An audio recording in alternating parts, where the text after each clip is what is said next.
নমস্কাৰ শ্ৰোতাসকল সকলোলৈ স্বাগতম জনাই আৰম্ভ কৰিবলৈ লৈছোঁ ৰঞ্জু হাজৰিকাৰ উপন্যাস প্ৰত্যুষৰ প্ৰতীক্ষাৰ পঞ্চম খণ্ড। লাহে লাহে দলটো আঁতৰি গ'ল। এটা সময়ত ৰীতা গছজোপাৰ পৰা নামিল আৰু চাৰিওফালে সন্ত্ৰস্ত দৃষ্টিৰে চালে। যিকোনো দিশেৰে সেই ঠাইৰ পৰা আগবাঢ়িবলৈও ৰীতাই সাহস নকৰিলে। জানোচা সেই অসভ্য জাতিটোৰ চকুত পৰে। সিহঁতৰ চকুত পৰিলে মৃত্যু নিশ্চয় অনিবাৰ্য। দলটো হয়তো অলপ পিছতে আকৌ ঘূৰি আহিব পাৰে। এতেকে সেই ঠাইৰ পৰা কিছুদূৰ আঁতৰি থকাই মংগল বুলি ভাবি অতি সন্তৰ্পণে আগবাঢ়িল অৰণ্যৰ মাজে মাজে। এক যন্ত্ৰণাদায়ক যাত্ৰা, সৰ্বাংগ ঘৰ্মাক্ত। সেই দেহাৰেই সেমেকা গভীৰ অৰণ্যৰ মাজেৰে আগবাঢ়ি যাওঁতে বনৰীয়া লতাত ভৰি পাক খাই ৰীতা কেইবাবাৰো বাগৰি পৰিছিল। এক বিষণ্ণ অপৰাহ্নৰ সময়। মধ্যাহ্নৰ সূৰ্যৰ প্ৰখৰ ৰশ্মিও সেই গভীৰ অৰণ্যত প্ৰৱেশ কৰিব নোৱাৰে। গভীৰতাৰ লগে লগে ৰীতা গৈ এটা সৰু পাহাৰৰ সন্মুখীন হ'ল।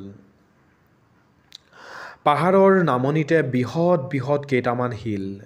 শিলবোৰ এটাৰ ওপৰত এটা এনেদৰে আছে যেন কোনোবাই সজাইহে থৈছে।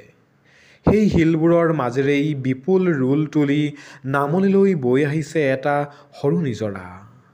ৰীতাৰ ঠাইটুকুৰা ভাল লাগিল। ইয়াত শিলৰ আঁৰত আত্মগোপন কৰাৰ সুবিধাও আছে। কিন্তু সিংহস্থ জন্তু যদি আছে তেতিয়াহ'লে ৰীতাই সিহঁতৰ আক্ৰমণৰ পৰা নিজক ৰক্ষা কেনেকৈ কৰিব? ভগৱানৰ ওপৰতে ভৰসা কৰি নিশাটো কটাবলৈ শিলৰ আঁৰৰ এডোখৰ ঠাই সমান কৰি ল'লে। সন্ধ্যা যিমানে ঘন হৈ আহিল অৰণ্যও যেন সিমানে জীৱন্ত হৈ আহিল। চতুৰ্দিশে বিভিন্ন ধৰণৰ শব্দৰ সৃষ্টি হ'ল। বেছিভাগেই চৰাইৰ বিচিত্ৰ চিঞৰ বাখৰ। বাৰিষা ভেকুলীয়ে মতাৰ দৰে শব্দও আহি কাণত পৰিল। ৰীতা সেই ঠাইটুকুৰাত বহিল। চতুৰ্দিশে কিমান যে গছ গছনি। বিস্তীৰ্ণ অঞ্চলজুৰি গছৰ বাহিৰে যেন আন একো নাই। পাহাৰটোৰ পৰা কিছুমান বৃহৎ বৃহৎ চৰাই হুহুৱাই উৰি যোৱা ৰীতাৰ দৃষ্টিগোচৰ হ'ল। কি চৰাই ৰীতাই চিনি নাপালে। বোধহয় বাদুলি জাতীয়। ৰীতাৰ মনত পৰিল আমাজন অঞ্চলত এবিধ ভয়ংকৰ সিংহস্ত শগুন আছে ঠিক এনেধৰণৰ।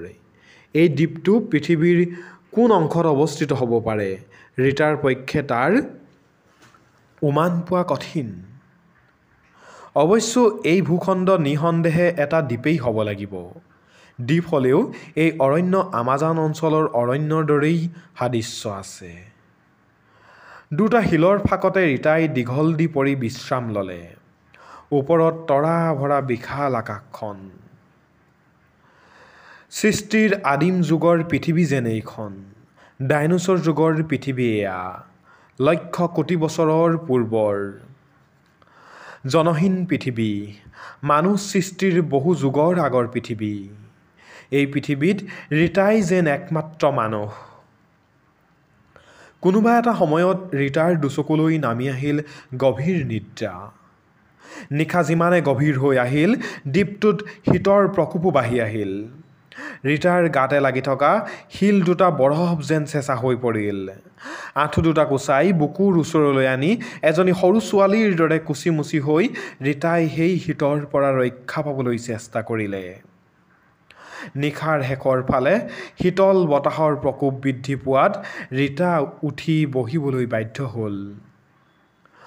অনেক দূৰৰ পৰা ভাহি অহা ড্ৰাম বজোৱাৰ শব্দ ৰীতাৰ কাণত পৰিল। দিনতো সেই একে শব্দকে শুনিছিল। তাৰ বাহিৰে আৰু ক'তো কোনো পশু পক্ষীৰ শাৰী শব্দ নাই। কাষৰ নিজৰাটোৰ মৃদু মধুৰ কলকল শব্দ, দূৰৰ সাগৰৰ জোৱাৰৰ ঢৌৰ শব্দ আৰু বতাহজাকৰ শিলগছ আদিৰ ফাঁকেৰে আহোঁতে বজোৱা সুহুৰি, এয়া গোটেই নিশাটোতেই চলি আছে। সেই শীতৰ পৰা ৰক্ষা পোৱাৰ উপায় নাই। কঁপি কঁপি ৰীতা একে ঠাইতে বহি থাকিল। শেষ নিশা জোন ওলাইছে আকাশত জ্যোৎস্নাৰ স্বৰ্ণময় স্পৰ্শত নিশাৰ ঘনীভূত আন্ধাৰ তৰল হৈ পৰিল নিজৰাৰ পানীটো জ্যোৎস্নাৰ স্বচ্ছতা পানীৰ তৰংগত যেন আকাশৰ এক ছন্দ খণ্ডত খণ্ডিত হৈ ধৰা হৈ পৰিছে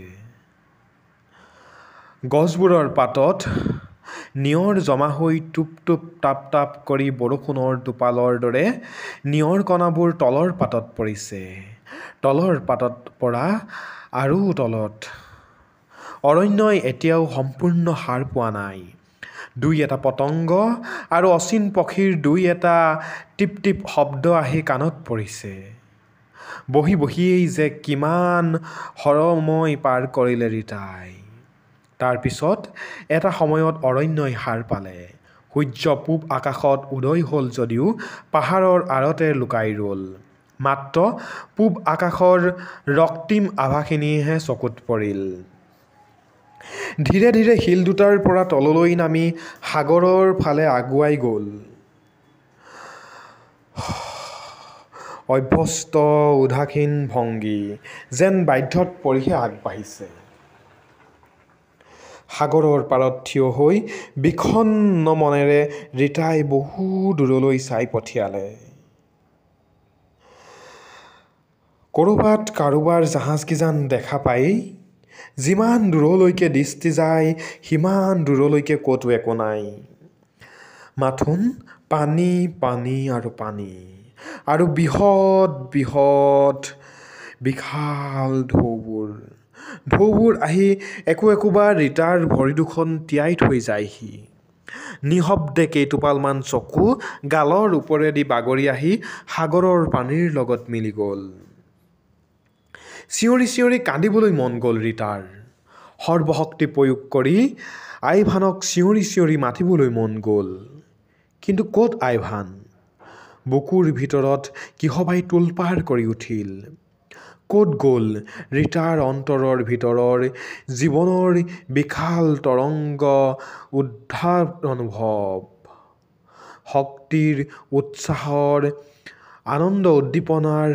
সৌন্দৰ্যৰ মাধুৰ্যৰ সেই মন প্ৰাণ পাগল কৰা উত্তাল বাধা ৰুদ্ধহীন গতিবেগ আইভানৰ প্ৰেম আইভানৰ ভালপোৱা সকলো শেষ হৈ গ'ল এনিশাৰ সামান্য এটি দুৰ্ঘটনাতে এই দুৰ্ঘটনাৰ সৃষ্টি ভগৱানে একমাত্ৰ ৰীতাৰ কাৰণেই কৰিছিল নেকি আইভানক ৰীতাৰ পৰা আঁতৰাই নিবলৈকে এই ষড়যন্ত্ৰ ভগৱানৰ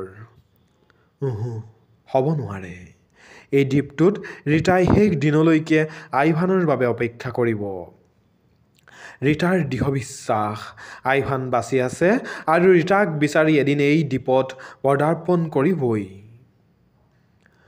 ধীৰে ধীৰে ৰীতা পুনৰ উভতি আহিল আগনিশা আশ্ৰয় লোৱা ঠাইখণ্ডলৈ নিজৰাৰ পানীৰে মুখখন পখালি দিনটোৰ আহাৰৰ সন্ধানত পুনৰ নিজৰাৰ পাৰে পাৰে অগ্ৰসৰ হ'ল আগদিনা আৱিষ্কাৰ কৰা গছজোপাৰ পৰা কেইটামান ফল আৰু দুটামান নাৰিকল আশ্ৰয় লোৱা ঠাইডোখৰত গোটাই ল'লে কিন্তু নাৰিকল দুটাৰ বাকলি গুচাবলৈ শিলত মৰিয়াই ৰীতা ভাগৰি পৰিল এটা নাৰিকলৰ এফাল বাকলি গুচাই পুনৰ চেষ্টা নকৰি থৈ দিলে সুখত উঠা ছোৱালী ৰীতা ইমান শাৰীৰিক কষ্ট কৰাৰ অভ্যাস নাই